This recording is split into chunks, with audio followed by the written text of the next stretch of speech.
Hi everybody, welcome to Easy English, Jolly English. நம்ம active voice and passive voice meaning learn பண்ணோம். இன்றைக்கி rules நம்ம learn பண்ணிவிட்டு examples நம்ம பார்க்க போகிறோம். ஃபஸ்ட்டு நம்ம ரீகேப் பார்த்துடலாம். Active voice and passive voice. Active voice and passive வாய்ஸ்னால் நான் என்ன சொன்னேன்? ஆக்டிவ் வாய்ஸில் சப்ஜெக்ட் வந்து அந்த ஆக்ஷனை பெர்ஃபார்ம் பண்ணும். ஆக்ஷனை வந்து யார் பண்ணுறதுனா சப்ஜெக்ட் பண்ணும். ஸோ அதோட ஸ்ட்ரக்சர் எப்படி இருக்கும்னா subject plus verb plus object இப்படி தான் இருக்கும். பாசிவ் வாய்ஸில் object comes from first. Okay, so object முன்னாடி வந்துடும். ஆப்ஜெக்ட் கூட plus verb plus preposition by, அதுக்கப்புறமா லாஸ்ட்டாக சப்ஜெக்ட் வரும். இந்த இடத்துல பாசிவ் வாய்ஸ் வந்து ஆப்ஜெக்ட் வந்து சப்ஜெக்டாக ஆக்ட் பண்ணும். சப்ஜெக்ட் பிளேஸில் இருந்து ஆப்ஜெக்ட் வந்து சப்ஜெக்ட் மாதிரி ஆக்ட் பண்ணும். பட் வந்து இங்கே ஆப்ஜெக்ட் வரும், அப்படியே ரெசிப்ரோக்கலாக மாறும். இதுதான் வந்து நம்ம பார்த்தோம். இன்றைக்கி ஆக்டிவ் வாய்ஸ்லேருந்து பாசிவ் வாய்ஸாக மாற்றும் போது we have to follow some rules. அந்த ரூல்ஸ் வந்து என்னென்னு பார்க்க போகிறோம். ஒன் பை ஒன்னாக we are going to learn. Simple present டென்ஸில் சென்டென்ஸ் இருக்கும்போது நம்ம எப்படி மாற்றணும்? ஆக்டிவ் வாய்ஸில் எப்படி இருக்கும்னா சப்ஜெக்ட் இருக்கும் ஆஸ் யூஷுவல். சப்ஜெக்ட் கூட வேர்ப் இருக்கும். அந்த வேர்பு வந்து சிம்பிள் ப்ரெசன்ட் டென்ஸில் எப்படி வரும்? எஸ்ஸு இல்லைனா இஎஸ் சேர்த்து வரும். Example writes or touches. Okay, passive வாய்ஸில் நம்ம இதை வந்து சேஞ்ச் பண்ணும்போது வேர்பு வந்து எஸ்ஸும் இஎஸும் சேர்த்து வர வேர்பை வந்து ஐஎஸ் ஆர் ஆம் ஆர் இதை போட்டு plus third form of verb வந்து நம்ம எழுதணும். V3. ஓகே, ஸோ V3 வந்து எழுதணும். புரிஞ்சுதா? இது கூட அதாவது இஸ்ஸு இல்லைனா ஆம் இல்லைனா ஆர் இதை வந்து நம்ம எழுதணும். இந்த வேர்பை வந்து நீங்கள் எப்படி எழுதுவீங்க அப்படின்னா சப்ஜெக்டை பொறுத்து. இப்போ சப்ஜெக்டில் name of the person singular person கொடுத்தாங்கன்னா நம்ம இஸ்ஸு சேர்த்துப்போம். ஐ கொடுத்தாங்கன்னா ஆம் சேர்த்துப்போம். ப்ளூரல் நவுனாக இருந்தால் ஆர் வந்துடும். இது கூடவே நம்ம கொடுத்துருக்கிற வேர்பை இப்போ இங்கே ரைட்டு கொடுத்துருக்காங்களா, ரைட்ஸ் தான் வந்து வேர்பு. இது வந்து வேர்ப் 3ல் என்ன வரும்? தேர்ட் ஃபார்ம் ஆஃப் வேர்பில் என்ன வரும்? ரிட்டன்னு வரும். அப்படி தான் வந்து சேஞ்ச் பண்ணி எழுதணும் பாசிவ் வாய்ஸில். Example we will see now. Money. Example, money is the name of the person. Money writes a letter. இது வந்து என்னவா இருக்குது? ஆக்டிவ் வாய்ஸில் இருக்குது. இதை பாசிவ் வாய்ஸாக மாற்றும் போது நம்ம எப்படி எழுதணும்? Object comes first. பாசிவ் வாய்ஸில் ஆப்ஜெக்ட் ஃபஸ்ட்டு வந்துடுமா? அப்போ அப்படியே அ லெட்டர்னு எழுதுங்க. அ லெட்டர் இஸ். இது வந்து எஸ் சிங்குலர், மணி வந்து சிங்கிளில், ஸோ இஸ் எழுதணும். A letter is written. நான் என்ன சொன்னேன்? பாசிவ் வாய்ஸ்க்கு பை ஆட் பண்ணணும், ப்ரிப்போசிஷன். அப்புறம் அந்த பை போட்டுக்கணும். By money subject. இதுதான் வந்து பாசிவ் வாய்ஸ். ஓகே, ஸோ இங்கே இது சப்ஜெக்ட், இது வேர்ப், இது ஆப்ஜெக்ட். இங்கே ஆப்ஜெக்ட் ஃபஸ்ட்டு வந்துடுது, is written verb, by preposition, Mani வந்து சப்ஜெக்ட். புரிஞ்சுதா? இப்படி தான் சிம்பிள் ப்ரெசன்ட் டென்ஸில் சென்டென்ஸ் வந்ததுன்னா we have to convert the given sentence from active voice to passive voice. Okay, இதுதான் first example. I hope you have understood. நான் லாஸ்ட்டாக உங்களுக்கு நான் ஃபார்முலா சார்ட் தரேன். இப்போ நம்ம shall we go to the second example. Next see present continuous tense. Present continuous டென்ஸில் verb கூட நம்ம ஐஎன்ஜி சேர்ப்போம். For example Mani is writing a letter. Verb கூட ஐஎன்ஜி ஃபார்மில் வரும் இல்லையா வேர்பு, அதுதான் கண்டினியூஸ் டென்ஸ்.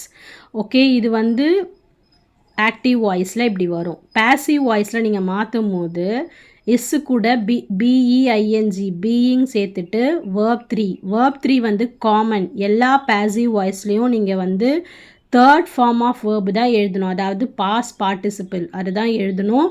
வேறு ஃபார்மேஷன் எழுதக்கூடாது. அதுதான் டென்ஸ் மாற்றுறது. இதை வந்து நம்ம வந்து ஆக்டிவ் வாய்ஸ்லேருந்து பாசிவ் வாய்ஸாக சேஞ்ச் பண்ணும் போது எப்படி மாற்றணும்னா லெட்டர் ஆப்ஜெக்ட் முன்னாடி வந்துடும். Letter is being written by money.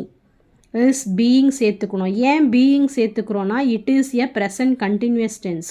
Present continuous டென்ஸை நம்ம மாற்றுறதுனால நம்ம பீயிங் ஆட் பண்ணிக்கணும். Is being written by money. இதே வந்து லெட்டருன்றது லெட்டர்ஸ்ன்னு இருந்துச்சுன்னா we have to write are. letters are being written by money அப்படின்னு வரும். இங்கே லெட்டருன்னு இருக்கனால தான் நம்ம இஸ் ஆட் பண்ணுறோம். புரிஞ்சுதா? Next we will see the next tense. present perfectல ஆக்டிவ் வாய்ஸ் வந்தால் எப்படி மாற்றணும்னு நம்ம பார்க்கலாம். Next see present perfect tense. Present perfect டென்ஸ்லனாலே நம்ம என்ன பண்ணுவோம், சப்ஜெக்ட் கூட ஹேஸ் வரும். ஹேஸ் எந்த டைமில் வரும்னா when the noun is singular. Subject சிங்குலராக இருக்கும் போது தான் ஹேஸ் வரும், plus verb third form of verb வரும். அதாவது இப்போ பர்ஃபெக்ட் டென்ஸில் V3 தான் நம்ம யூஸ் பண்ணுவோம், right? So money has written a letter. இதுதான் வந்து ப்ரெசன்ட் பர்ஃபெக்ட் டென்ஸில் இப்படி இருக்குது. இப்படி இப்போ வரும்போது பாசிவ் வாய்ஸில் நம்ம மாற்றும் போது ஹேஸ் பக்கத்தில் பீன் ஆட் பண்ணிக்கணும். BEEN been. Again same pass participle. Okay, V3 use பண்ணணும். இதுதான் வந்து ரூல். ஓகே, இப்போ வந்து எக்ஸாம்பிள் வந்து இதே ஆக்டிவ் வாய்ஸை பாசிவ் வாய்ஸை எப்படி மாற்றணும்? A letter has been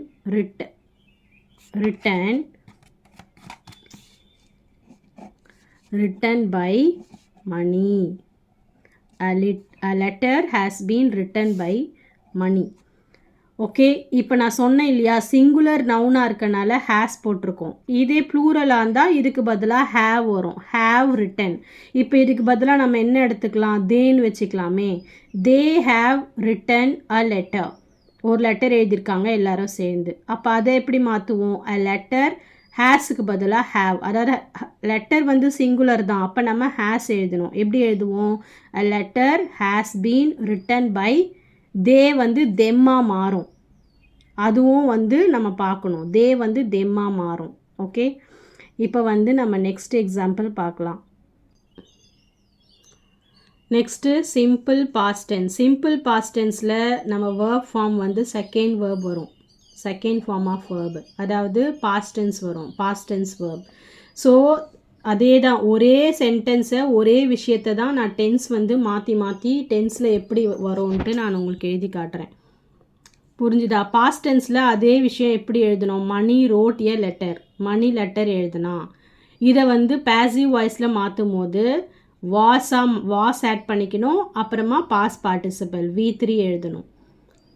singular நவுனாக இருந்தால் வாஸு, ப்ளூரல் நவுனாக இருந்தால் வேர் எழுதணும். இப்போ example, a letter was written by money. Very very easy. அதே தான், ஆப்ஜெக்ட் முன்னாடி வந்துடும், வாஸ் ஆட் பண்ணிக்கணும். V3 ரோட் வந்து ரிட்டனாக மாறி இருக்கு. Then again preposition by add பண்ணணும். தென் மணி. That's all. இதே இந்த மணின்றது வந்து தேயாக இருந்துச்சுன்னா a letter was written by them. இதே லெட்டர்ஸ்ன்னு இருந்துச்சுன்னா ப்ளூரல் இல்லையா, ஸோ வேர் ஆட் பண்ணணும். letters were written by money. புரிஞ்சுதா? இப்போ நெக்ஸ்ட் டென்ஸ் பார்க்கலாம். Next past continuous tense. Past கண்டினியூஸில் வாஸ் வரும், plus verb plus ING form. Example, Mani was writing a letter. இதுதான் வந்து பாஸ் கண்டினியூஸ் டென்ஸு. இதில் நம்ம எப்படி வந்து பாசிவ் வாய்ஸாக மாற்றணும்னா வாஸ் அப்படியே வந்துடும், பீயிங் ஆட் பண்ணிக்கணும், ப்ளஸ் V3 பாஸ் பார்ட்டிசிபிள் எழுதணும். See, a letter was being written by money. Very simple. நம்ம ப்ரெசன்ட் கண்டினியூஸ் டென்ஸில் என்ன எழுதணும்? இங்கே வாஸுக்கு பதிலாக இஸ் இருந்துச்சு. இது பாஸ் கண்டினியூஸ்ன்றதுனால வாஸ் எழுதியிருக்கோம், அவ்வளோதான். மற்றபடி சேம், பீயிங் சேமு, V3யும் சேமு. சிம்பிள், அவ்வளோதான். நெக்ஸ்ட் எக்ஸாம்பிள் பார்க்கலாம். இதுதான் அந்த ரூல்ஸோட chart. Tenses, active voice, passive voice. Active voice இது வந்தால் பாசிவ் வாய்ஸில் இப்படி மாற்றணும்னு எழுதியிருக்கேன். இப்போ நம்ம எக்ஸாம்பிள்ஸ் பார்த்தோம்ல, அதே தான் வந்து இப்போ நான் எழுதி போட்டிருக்கேன். அதாவது அதே ஃபார்முலா தான் இங்கே நான் கொடுத்துருக்கேன். ஸ்மால் நோட்டு மட்டும் ஆட் பண்ணியிருக்கேன். என்னென்னா, ஃபார் கமாண்ட்ஸ் பாசிவ் வாய்ஸில் subject plus be plus V3. அதாவது பி ஆட் பண்ணிவிட்டு அதுக்கப்புறமா V3 எழுதணும். எக்ஸாம்பிள் வந்து நான் அதை சொல்லித்தரேன். கமாண்டுனா என்னென்னா ஆர்டர் பண்ணுறது. For example, do this, do that, don't touch, don't come அந்த மாதிரி சொல்லுவோம் இல்லையா, அதுக்கு பேர் தான் என்னென்னா கமாண்ட்ஸ், கட்டளை. ஸோ அந்த மாதிரி கட்டளை வரும்போது நம்ம வந்து எப்படி ஆக்டிவ் வாய்ஸ் வந்து பேசிவ் வாய்ஸாக மாற்றுறது. ஏன்னா கமாண்ட்ஸ் வந்து டென்சஸில் வராது, right, that is different. So அந்த மாதிரி கமாண்டு ஆக்டிவ் வாய்ஸில் கமாண்டு வந்துச்சுன்னா அதை பேசிவ் வாய்ஸில் நம்ம எப்படி மாற்றணும் அப்படின்றத இப்போ ஒரு 2 எக்ஸாம்பிள்ஸ் மூலமா உங்களுக்கு நான் சொல்லித்தரேன். Okay, see the examples. இதுதான் கமெண்ட்ஸு. கமாண்டில் எப்போவுமே பார்த்தீங்கன்னா சப்ஜெக்ட் வந்து இருக்காது, யார் அந்த கமாண்டை கொடுக்குறான்றது. ஏன்னா அது ஜஸ்ட்டு சொல்லியிருக்காங்க, open the shop, don't touch the wire, please be quiet, எல்லாமே கமாண்ட் தான். அதாவது கமாண்ட் அண்ட் ரெக்வெஸ்ட். கமாண்டை பொறுத்த வரைக்கும் நம்ம ஆர்டர் பண்ணுவோம், ரெக்வெஸ்ட் வந்து கொஞ்சம் ப்ளீஸ் பண்ணி சொல்லுவோம்.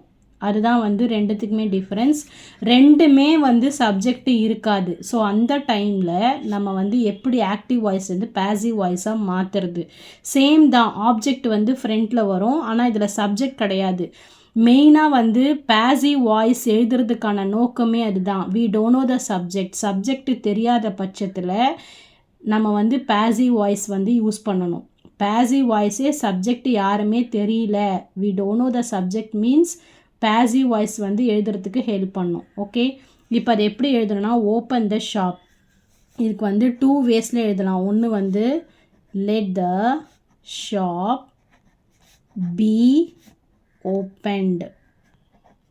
நான் சொன்னேன் இல்லையா, தேர்ட் ஃபார்ம் ஆஃப் வேர்ப். இது வந்து V3 பி ஆட் பண்ணிக்கணும்னு சொன்னேன் கமாண்டில். இது மட்டும்தான் நம்ம ஆட் பண்ணியிருக்கோம். இது வந்து கூட அடிஷ்னலாக ஆட் பண்ணிக்கணும். Let the shop be opened. Open the ஷாப்ன்றது ஆக்டிவ் வாய்ஸ். பேசிவ் வாய்ஸில் let the shop be opened. This is one type. ஒரு விதமாக இது எழுதலாம். இன்னொரு விதத்தில் எப்படி எழுதலான்னா, டோன்ட் டச் த ஒயர். இது வந்து நம்ம ஒரு வார்னிங் மாதிரி சொல்கிறோம். அப்போ வந்து நம்ம என்ன எழுதணும்னா, you are warned. You are warned not to touch the wire. இப்படி தான் எழுதணும். You are warned not to touch the wire. இதை வந்து இதே மாதிரியும் எழுதலாம். இப்போ let the shop be opened எழுதணும்ல, இந்த மாதிரி டைப்பில் இது எழுதணும்னா எப்படி எழுதுவீங்க, let the wire not to be touched அப்படின்னு எழுதணும். இது வந்து இன்னொரு type, you are warned not to touch the wire. Warning மாதிரி பேசிவ் வாய்ஸில் எழுதுகிறோம். Okay, let's see the third example. Please be quiet. This is one of the request. So how do you write this? You are requested. You are requested to be quiet. See here we are using to be quiet here. இங்கே update வந்துச்சு, to இருக்க சொல்லியிருக்கிறாங்க, to be quiet. Okay, அவ்வளோதான். ரொம்ப ரொம்ப easy. இது வந்து கமாண்டை வந்து நீங்கள் ஆக்டிவ் வாய்ஸ் வந்து பேசிவ் வாய்ஸாக கன்வெர்ட் பண்ணும்போது இது தான் யூஸ் பண்ணணும். இந்த ஃபார்மேட்டை தான் நீங்கள் ஃபாலோ பண்ணணும். அவ்வளோதான், வேறு வெரி வெரி சிம்பிள். ரிமைனிங்லாம் வந்து நான் கொடுத்த ஃபார்முலா நீங்கள் ஃபாலோ பண்ணாலே போதும். No changes at all. Most probably இப்படி தான் கேட்பாங்க, வேறு எதுவும் கேட்க மாட்டாங்க. இந்த மாதிரி டென்சஸ் வச்சு இல்லைனா கமெண்ட்ஸ் கொடுப்பாங்க, ரெக்வெஸ்ட் கொடுப்பாங்க. வேறு இதை தாண்டி வேறு ரொம்ப டஃப்பாலாம் கொடுக்க மாட்டாங்க. சப்போஸ் உங்களுக்கு கொஷின் ஏதாவது டிஃப்ரெண்ட்டாக வந்துச்சு, எனக்கு புரியவே இல்லை அப்படின்னு இஃப் யூ ஃபீல் மீன்ஸ் அந்த கொஷினை எனக்கு நீங்கள் ஷேர் பண்ணுங்கள். I will tell you. Okay, I will tell you the answer. Okay, active voice and passive voice நம்ம இன்றைக்கி லேர்ன் பண்ணோம். ஐ hope you have understood. Next வீடியோவில் நம்ம டிஃப்ரெண்ட் டாபிக் லேர்ன் பண்ணலாம். இது வரைக்கும் இந்த வீடியோவை நீங்கள் வாட்ச் பண்ணி லேர்ன் பண்ணிக்கிட்டீங்க. தெரியாதவங்களுக்கும் ஷேர் பண்ணுங்கள். ஓகே, என்னென்ன சென்டென்ஸ் இருக்கோ டென்ஸில் நீங்களே அதாவது write your own sentences in different kinds of tenses and then convert the given sentences into passive voice. அதுலேயே நீங்கள் கன்வெர்ட் பண்ணி பாருங்கள். ஈஸியாக உங்களுக்கே வந்து நீங்களே எக்ஸ்பர்ட் ஆகிடுவீங்க. Okay, thank you. தேங்க்ஸ் ஃபார் வாட்சிங். பாய்.